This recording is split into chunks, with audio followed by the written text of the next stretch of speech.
Selamat pagi pemirsa, kami memiliki sejumlah informasi terkini mengenai konflik yang terjadi di Timur Tengah.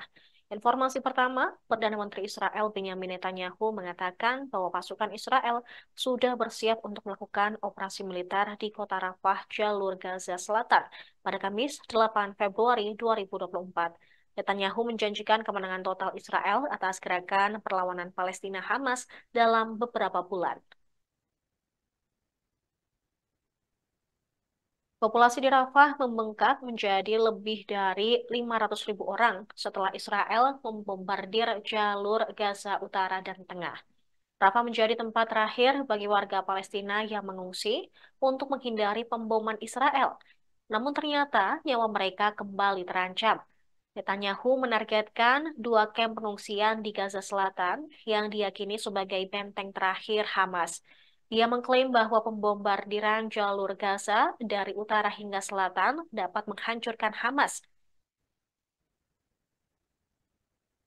Mengulangi propagandanya, ia berjanji akan mempertahankan pemboman Israel di jalur Gaza yang digambarkannya sebagai tekanan militer untuk Hamas. Ia mengklaim pemboman itu dapat menekan Hamas untuk segera membebaskan sandera. Padahal beberapa sandera terbunuh karena pemboman tersebut yang membuktikan tindakan militer tidak dapat menyelamatkan mereka. Perdana Menteri Israel itu menolak usulan Hamas untuk melakukan gencatan senjata dan kesepakatan pertukaran sandera. Ia mengatakan Israel merasa terancam jika Hamas masih ada di jalur Gaza, menyusul keinginannya agar Israel mengendalikan jalur tersebut. Sementara itu, Sekretaris Jenderal PBB Antonio Guterres memperingatkan bahwa serangan militer Israel ke Rafah akan secara eksponensial meningkatkan apa yang sudah menjadi mimpi buruk kemanusiaan.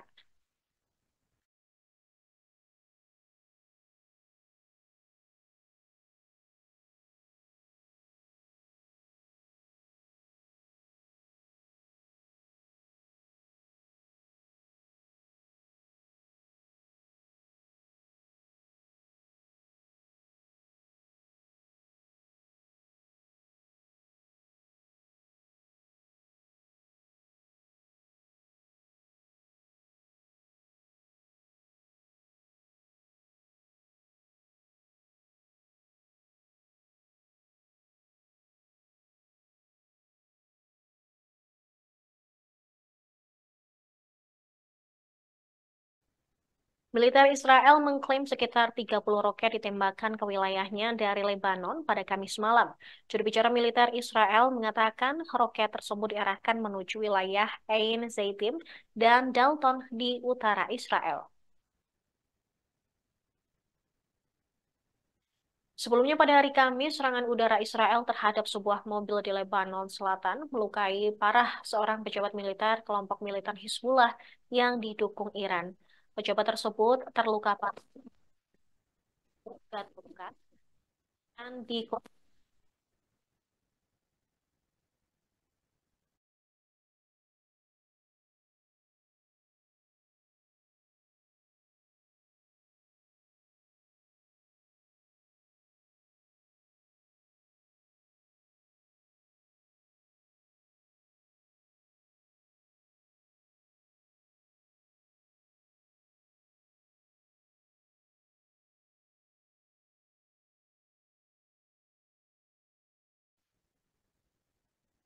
Pejabat tersebut terluka parah dan seorang rekannya yang terluka dalam serangan di kota Nabatiyeh. Lokasinya agak jauh dari wilayah perbatasan yang hampir setiap hari terjadi baku tembak sejak perang Israel-Hamas pecah Oktober lalu. Kantor berita nasional milik pemerintahan Lebanon melaporkan kendaraan tersebut terbakar setelah terkena rudal yang ditembakkan oleh pesawat tak berawak Israel ketika memasuki Nabatiyeh sekitar pukul 16.15 waktu setempat. Serangan itu kemudian dikonfirmasi oleh militer Israel. Berdasarkan data dari masyarakat tahanan Palestina, diketahui lebih dari 6.920 warga Palestina telah ditangkap di tepi barat yang diduduki sejak 7 Oktober. Ini termasuk mereka yang ditangkap di rumah mereka dari pos pemeriksaan militer dan yang dipaksa menyerahkan diri.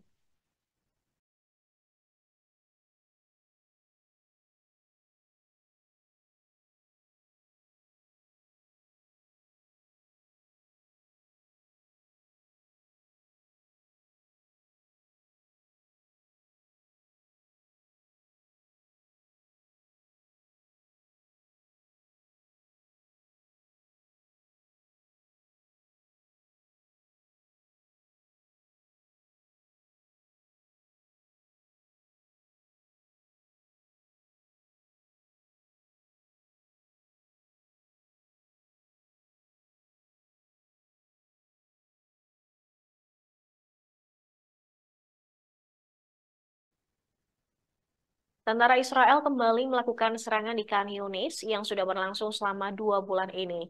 Seorang perwira senior IDF mengatakan pasukannya mengupas infrastruktur Hamas di Khan Yunis pada Kamis 8 Februari 2024. Mereka yakin pemimpin Hamas bersembunyi di sana. Kemajuan di Khan Yunis telah mendorong Israel untuk menggambarkan Rafah sebagai wilayah berikutnya yang akan disapu bersih oleh pasukan dan tank. Seorang perwira senior militer Israel mengatakan operasi Khan Yunis untuk menghancurkan Hamas. Tak hanya itu, mereka juga memiliki misi mengambil sandera yang mungkin ditahan di sana. Misi ini akan terus berlanjut, dan Khan Yunis adalah kampung halaman pemimpin Hamas di Gaza, yaitu Yahya Sinwar, yang merupakan dalang pembunuhan dan penculikan pada 7 Oktober di Israel Selatan yang memicu perang. Hamas mengatakan penyergapannya terus menimbulkan korban di pihak Israel. Rumah-rumah tempat tinggal menjadi sasaran. Sementara itu dilaporkan ada pemboman hebat di kota Rafah di bagian barat. Satu keluarga pengungsi di bagian utara jalur Gaza dan satu keluarga lagi yang datang dari Khan Yunis tewas dalam serangan udara semalam yang menghancurkan seluruh bangunan. Sebanyak 14 orang tewas dalam serangan tersebut dan menggambarkan orang-orang terlihat dikeluarkan dari reruntuhan bangunan pada Kamis dini hari.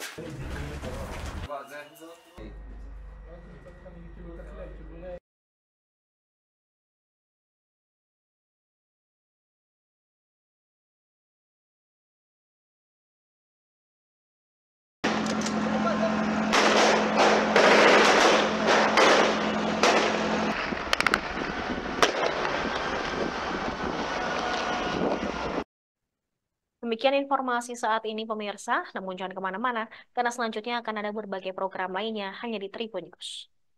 Download Tribun X sekarang, menghadirkan lokal menjadi Indonesia.